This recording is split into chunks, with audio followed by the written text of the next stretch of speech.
Hello, ladies and gentlemen. It's the subdivision here, and welcome back to the channel.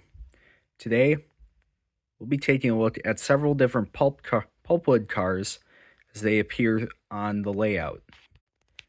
In front of me here, I have three. I have the most common type of car used for pulpwood on my layout. Those are gondolas. And showing here, I have three separate styles of loading. The first style of pulpwood gondola loading is one with an end rack such as this. Now it's just logs that have been placed into the center, and most of these I have glued down because they're mostly permanent, except for the middle one.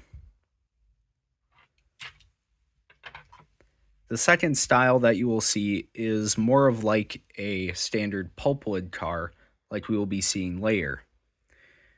You can see it has side stakes that I don't know if it can hold more or less, but I've only seen a couple of pictures with side stakes like this, and this one, it's not loaded. It's not glued down.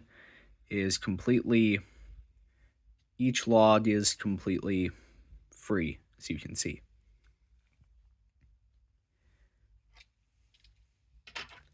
The third and probably most classic style of pulpwood gondola loading has to be the log ends, where there are however many amount of pulpwood logs that will be marking an end bulkhead essentially, and then placed in between it will be a long row of pulpwood. The next cars we will be taking a look at will be the standard bulkhead flat car.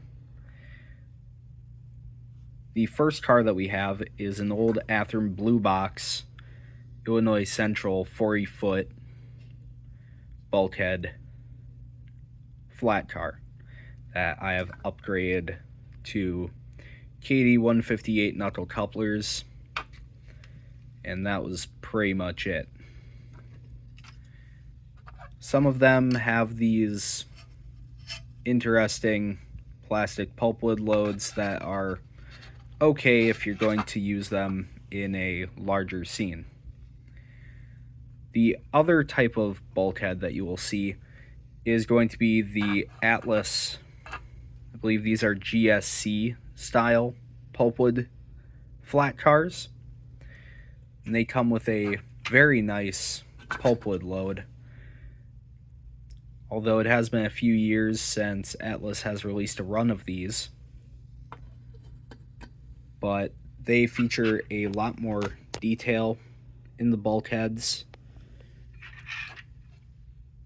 actual grab irons, but I am going to have to change out the stupid Accumate couplers at the KDs. With a look at those, we'll take a look at the final style of pulpwood rack that we have here. The final style of pulpwood car is the one that I have the second most of here on the layout, and that is these old Walters Gold Line pulpwood racks. And these are based off of a lot of different pulpwood cars throughout the 60s, 70s, 80s, and all the way up until today, as they have these log bunks, and some of the loads in here are removable. Some, however, like this one, are not. This one is. This one, it was, but then the glue settled. But with all of the great amount of detail that these cars have, It does come with quite a few drawbacks. Number one, they are out of production and have been since the early 2010s.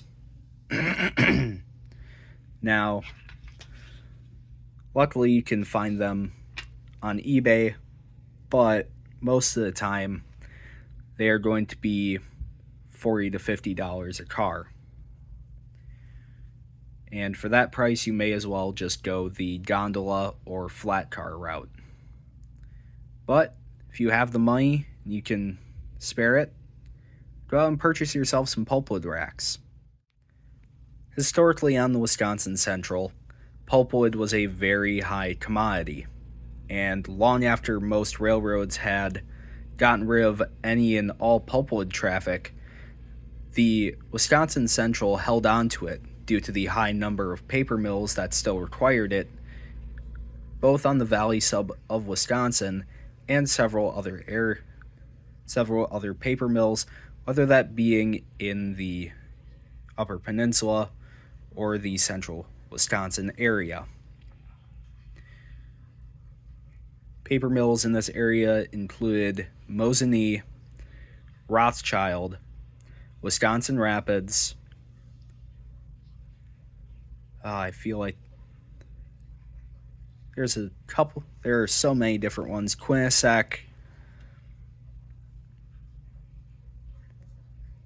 Never mind. There were a ton of different paper producers, and one of the things that I will be modeling on the layout as times go on will be a paper mill, as well as a pulpwood yard. Both a pulpwood loading yard and unloading yard. I'm kind of hoping at going with the old Cornell line style of pulpwood yard, but that will be a video for another time. Until then, go out, support train shows, do whatever you want. And remember, don't let anyone tell you how to run your railway. This is WC, Hub City Central Sub. See you next time.